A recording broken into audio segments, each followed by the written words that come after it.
তো আমরা এই তো রুমে চলে এসেছি, হোটেলও পেয়ে গেছি। প্রতি বছর মানে যখনই কলকাতায় আসি যে হোটেলে থাকি, সুশীল হোটেল, তো সেখানেই আছি। তো এখন এই যে আমাদের সামধান সব কমপ্লিট, মায়েরও কমপ্লিট, আমারও কমপ্লিট। তো এখন সোজা যাবো হচ্ছে অ্যাপোলোতে, ফুলবাগান। তো চলো, তোমরাও চলো আমাদের সাথে। তো চলো, এই যে আমরা ট্যাক্সি নিয়ে নিয়েছি, র্যাপিডো করলাম প্রথমে, তো র্যাপিডো ক্যান্সেল হলো। তো আমাদের যেহেতু লেট হয়ে গেছে, তো যার জন্য চলো। মা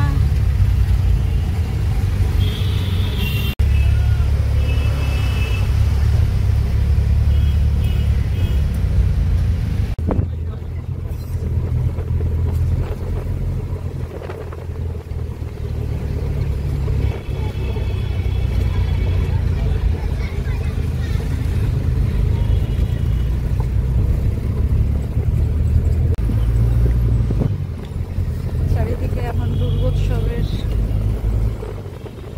সবার আনন্দ, বাট আমাদের তো এখনো সেরকম কিছু শুরুই হয়নি। আসলে এদিকে দিদার শরীর ভালো নেই, এদিকে মাকে নিয়ে টেনশন, নানা রকমভাবে আমরা মানে টেনশনেই আছি। তো তার জন্য পূজার মার্কেটিং, পূজার যে কোনো কিছু নিয়ে এখন উত্তেজনা সেরকম নেই আমাদের মধ্যে। সবাইকে দেখছি তখন ভালো লাগে। ছোটোবেলায় আমরাও কত ওয়েট করে থাকতাম তাদের পুজো আসবে আর তবে আমরা শপিং করতে যাব। ওরা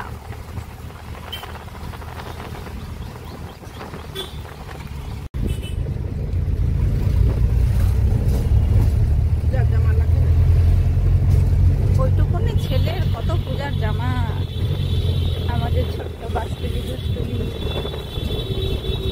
বড় হয়ে যাচ্ছে, খালি জামা পূজা আর হচ্ছে না।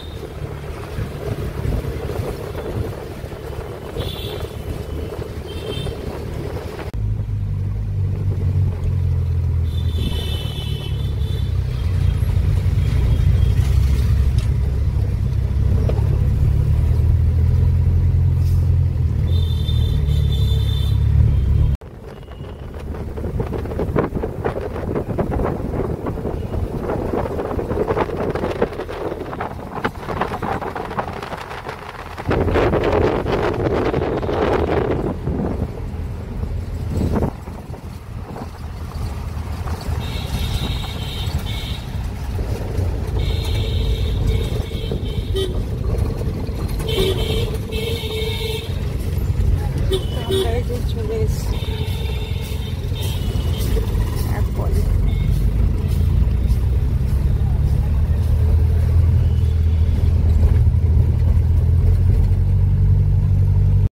তো নার্সিংহোমে এসে ডাক্তার দেখানোর পর মাকে নিয়ে গেল অ্যাডমিট করার জন্য।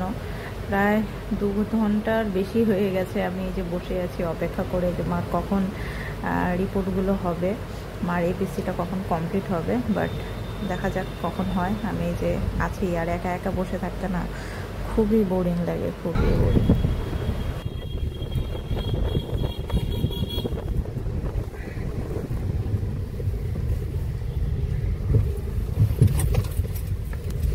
সব দুর্গা পূজার প্যান্ডেল, দুর্গা পূজা।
সারাদিনের খাটাখাটনি কমপ্লিট করার পর আজকে খালি কাজের কাজ যেটা হলো সেটা হলো খালি ডাক্তার দেখানো।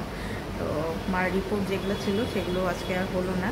ওই 3-4 ঘন্টা, 4 থেকে 5 ঘন্টা আমাকে ওখানে বসেই থাকতে হলো, কাজের কাজ কিছু হয়নি। তো মায়ে যে এসে মাকে তাড়াতাড়ি একটুখানি খাইয়েছি, খাইয়ে দাইয়ে মায়ে যে ঘুমোচ্ছে, কারণ একটু পরে মার আবার মেডিসিন শুরু হবে। তো মেডিসিনগুলো সারা রাত ধরেই খেতে হবে মাকে। আর মার হচ্ছে মেনলি পেট হচ্ছে একদম খালি রাখতে হবে এপিসিতে, যেটা করতে হয়, তোমরা নিশ্চয়ই জানো এপিসি। তো যাই হোক, এখন কালকে আগামীকাল মাকে আবার 10টা-11টার মধ্যে আবার নিয়ে যাব অ্যাপোলোতে। তো অ্যাপোলোতে নিয়ে গিয়ে কালকে ডাক্তারের সঙ্গে কথা বলবো। কালকেই সমস্ত টেস্ট যা যাবতীয়, আমার একটা অপারেশনের মতনও আছে, সেটাও হয়ে যাবে। আগামীকালই সব কিছু কমপ্লিট হবে। আগামীকাল হচ্ছে মঙ্গলবার, আর বুধবার আমিও টিকিট সব কিছু রেডি করে নিলাম। বুধবার রাত্রেবেলা আমরা এখান থেকে বেরোবো।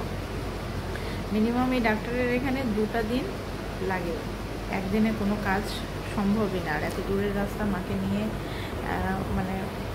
কোনোভাবেই সম্ভব না। মায়ের শরীরটা রেস্ট দেওয়াটা খুবই দরকার। এর আগে আপাতত ঘুমোচ্ছে, একটু পরে ডাক দেবো, দিয়ে মাকে ওষুধগুলো দেবো, ওষুধগুলো মাকে খাওয়াতে হবে। তো রাত্রে খাবার বলতে রাত্রেবেলা নিয়ে আসলাম হচ্ছে গিয়ে, সামনে একটা নিরামিষ হোটেল রয়েছে। তো আমরা শিয়ালদাতে আসলে প্রিয় হোটেলে খাই, মাঝে মাঝেই খেতাম। তো ভালো লাগে বেশ খাবার দাবারগুলো, নিরামিষ। দোকানটার নাম যে কি দেখলাম, মনে নেই, ভুলে গেছি। আর আমরা আছি হচ্ছে, আমাদের হোটেলটা হচ্ছে সুশীল ইন্টারন্যাশনাল, একদম এমজি রোডে, শিয়ালদার একদমই কাছে, আর মেন রোডের একদমই ধারে। এই হোটেলটা একদম পরিষ্কার পরিচ্ছন্ন, রুমগুলোতে একদম পরিষ্কার পরিচ্ছন্ন। আর সবথেকে বেশি প্লাস পয়েন্ট হচ্ছে হোটেল থেকে বেরিয়েই হচ্ছে গাড়ি একদম অ্যাভেলেবেল, আমাকে হাঁটতেও হয় না। এই হচ্ছে এক প্লাস পয়েন্ট এখানটায়। যাই হোক, চলো এখন একটুখানি টানা ঘুম দিব। আর শরীর দিচ্ছে না, কারণ ট্রেনের মধ্যে তো একদম নাজেহাল অবস্থা হয়ে গেছিলো। ট্রেনের মধ্যে ঘুম হয়ই না বলতে গেলে, কার ঘুম হয়, কারোরই ঘুম হয় না। আবার যে ঘুমায় সে ভালোই ঘুমায়, আমার তো এক ফোঁটাও ঘুম হয়নি, মারও এক ফোঁটাও ঘুম হয়নি। তো এখন টানা একটা ঘুম দেবো, কালকে আবার সকাল থেকে আবার দৌড়াদৌড়ি রয়েছে।